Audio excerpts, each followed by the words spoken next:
Je voudrais parler de l'assimilation. Je sais que c'est un mot qu'on emploie beaucoup dans le monde juif, on parle de juifs assimilés. Ça, c'était l'expression qu'on employait dans mon enfance. Nous étions des juifs assimilés. C'est tout dire. Il y a des juifs qui sont assimilés, d'autres juifs qui ne sont pas assimilés. Des juifs qui sont conformes au modèle dominant en France, et d'autres qui sont décalés. Celui qui est décalé, il n'est pas assimilé. Cela dit, on peut être aussi au sein d'une communauté juive. Qu'est-ce que c'est qu'être assimilé? Parce qu'on peut être assimilé par rapport à un État, mais pas assimilé par rapport à une communauté à laquelle on appartient de facto. C'est pas la même chose. Par exemple, parler l'hébreu, c'est une forme d'assimilation au sein du monde juif. Savoir vivre au rythme de la synagogue, c'est aussi une forme d'assimilation. Donc tout dépend dans quel sens on se situe, on se place. Mais, cela dit, c'est un mot qui est un petit peu problématique, le mot assimilé. Je ne pense pas qu'il corresponde à ma famille.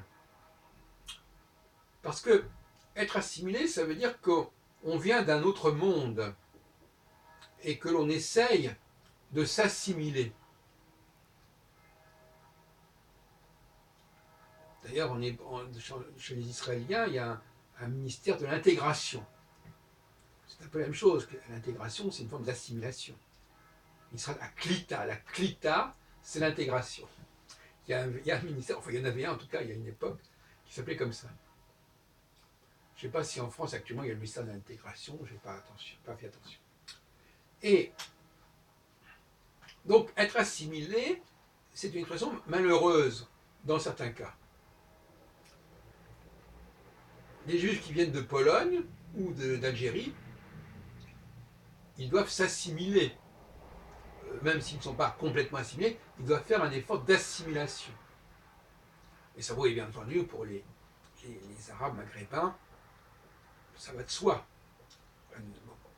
Et pour toute autre population étrangère, il doit s'assimiler. Donc être assimilé, c'est déjà l'aveu qu'on n'est pas semblable. C'est déjà l'aveu d'une certaine forme de mimétisme. Et je pense que dans ma famille, qui était d'origine alsacienne et provençale, il n'y avait pas de processus d'assimilation à proprement parler. En revanche, il y avait un processus inverse, comme je l'ai évoqué tout à l'heure. Il s'agissait de s'assimiler à la communauté juive. Donc c'était exactement l'inverse.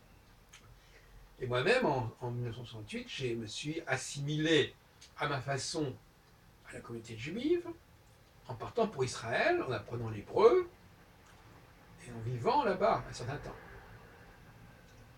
Ça, c'était une assimilation au sens fort du terme, c'est-à-dire quelqu'un qui essaye d'apprendre les us et coutumes de notre culture, de notre pays, de notre région géographique,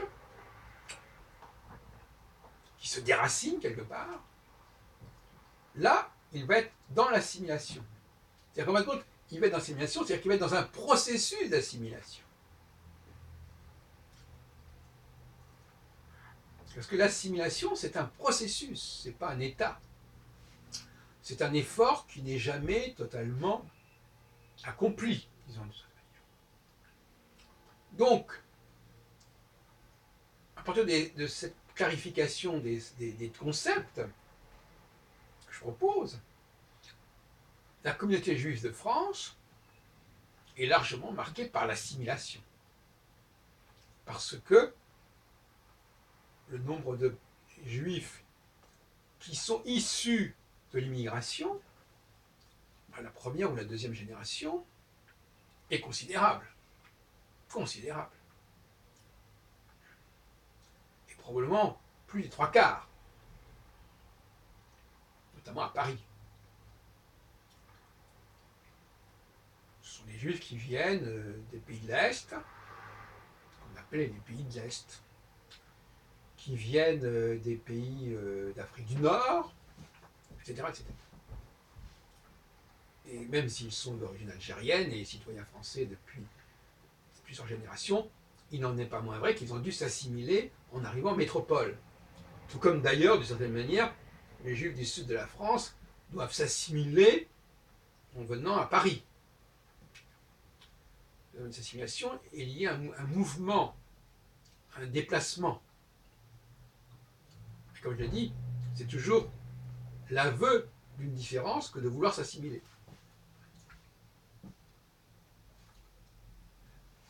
La question est de savoir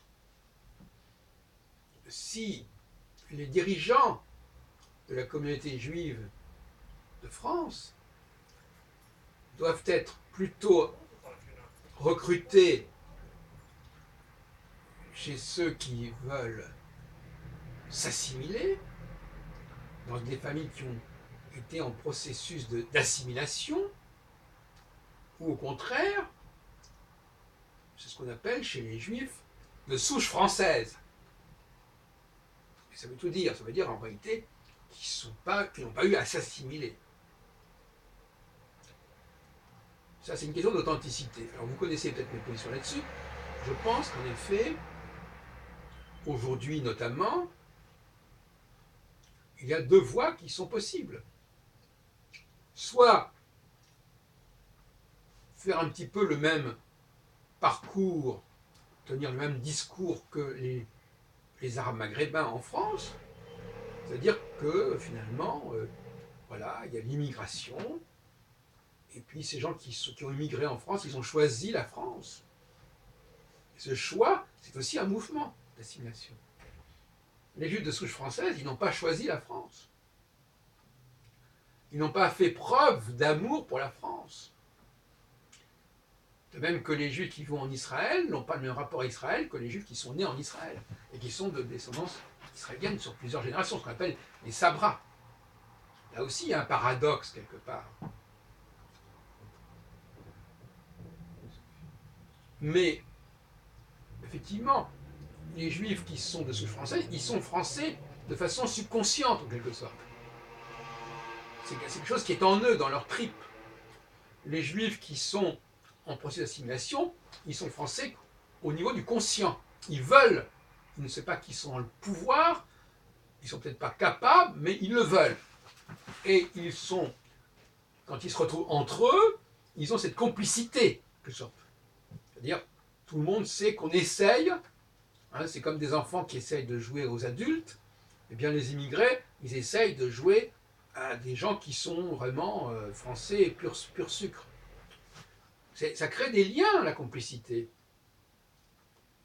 Parce qu'on sait très bien que ça n'est pas totalement vrai, qu'on fait semblant, qu'on donne des gages. Mais ça crée des liens.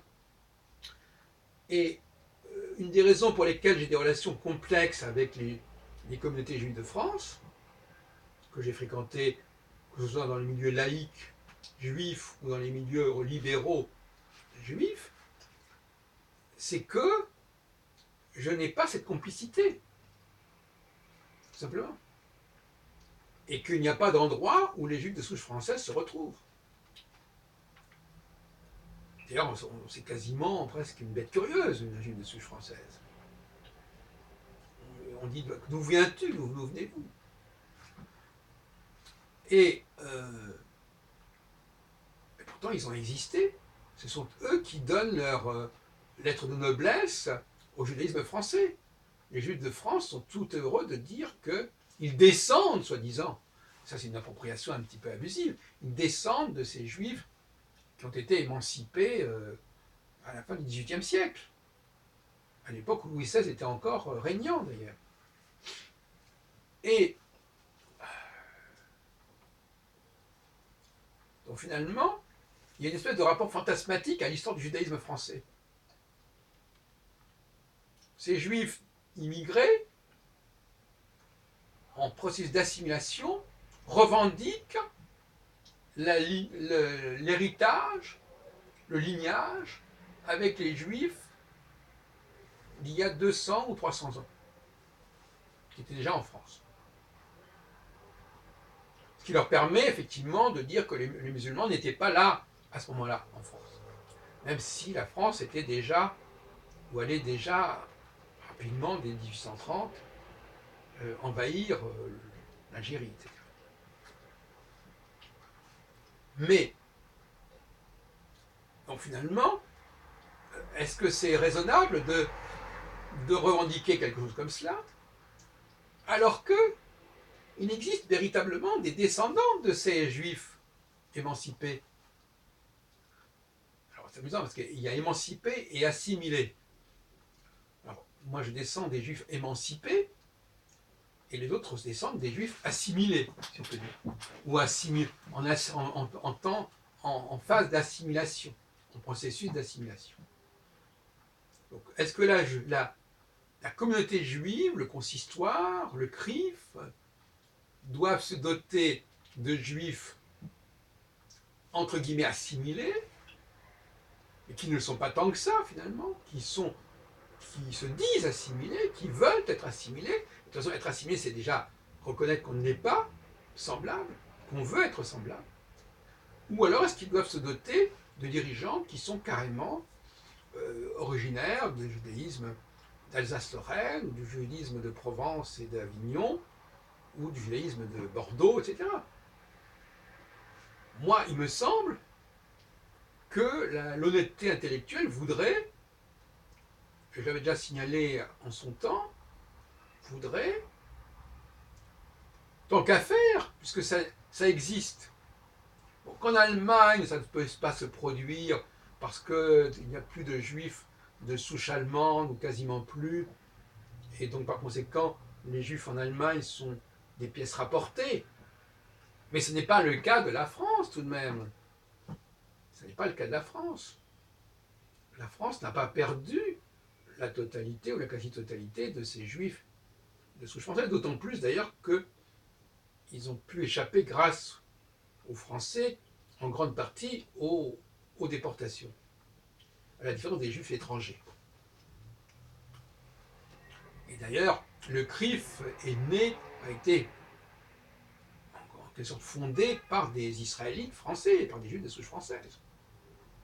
Le mot CRIF d'ailleurs, c'est communauté, conseil représentatif des Israélites de France, et non pas des juifs de France, même si on le lit comme ça. Mais le mot israélite existe dans le terme CRIF, qui n'a pas changé, à moins de lire le J comme un I. Bon, et donc voilà la question qui se pose, qui est une question qui n'est pas sans importance. Moi, je frémis quand j'entends un dirigeant d'un mouvement, d'un conseil, qui déclare que sa famille vient de Pologne, par exemple, ou vient de, je ne sais pas, du Maroc.